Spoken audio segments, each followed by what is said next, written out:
So it is official. Joe Biden has dropped his campaign for 2024 and has officially endorsed Kamala Harris. I think we all kind of saw that coming.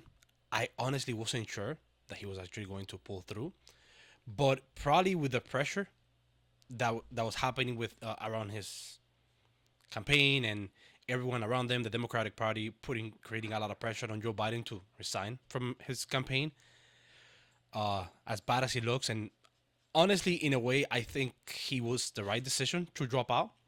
Now the question for that I have is, so the part of the team, the Democrats who want to protect democracy, that's what they say. All the delegates and everyone who voted in each state voted for Joe Biden. So what's going to happen now? So now the team, the party is gonna get together and just elect a random person and say, hey, this is going to be the person, or is it just going to be Kamala? If it's Kamala, at least it will make more sense. Even though politically, I think I'll prefer Joe Biden over Kamala, to be honest, because Kamala is on the far left on the Democrat side. She because Joe Biden, I consider Joe Biden establishment, kind of like Mitch McConnell will be on the right, and Kamala, she's on the far left. If you look at her policies, the things she was pushing, and her inconsistencies, it's wild. And if we look back of anything that she did on her current administration while working with Joe Biden, she was assigned to work at the border. That was her job. Remember the famous thing she said, "Don't come," and then it became a meme about it, which I'm going to show a quick a quick clip about it. I want to be clear to folks in this region who are thinking about making that dangerous trek to the United States-Mexico border. Do not come. Do not come. The United States will continue to enforce our laws and secure our border. She had one job. Her job was to work on the border.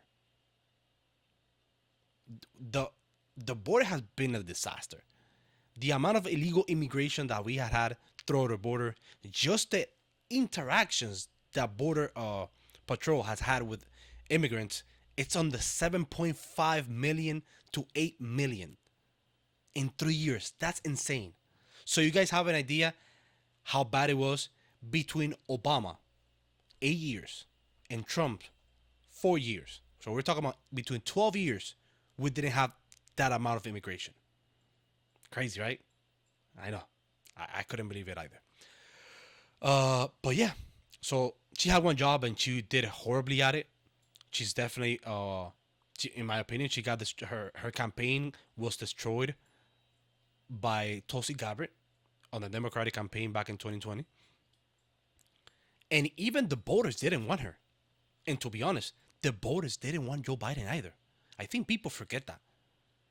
The Democrats wanted Pete Buttigieg, and again, showing how much they don't care about democracy. All of them, all of a sudden, dropped out. Not because they were the populace had to drop out. Remember what they did to Bernie? They did that to Bernie, probably you could say twice. They did it with Hillary, which I think Bernie should have been the candidate back in 2016. And I think Pete Buttigieg should have been the candidate in 2020.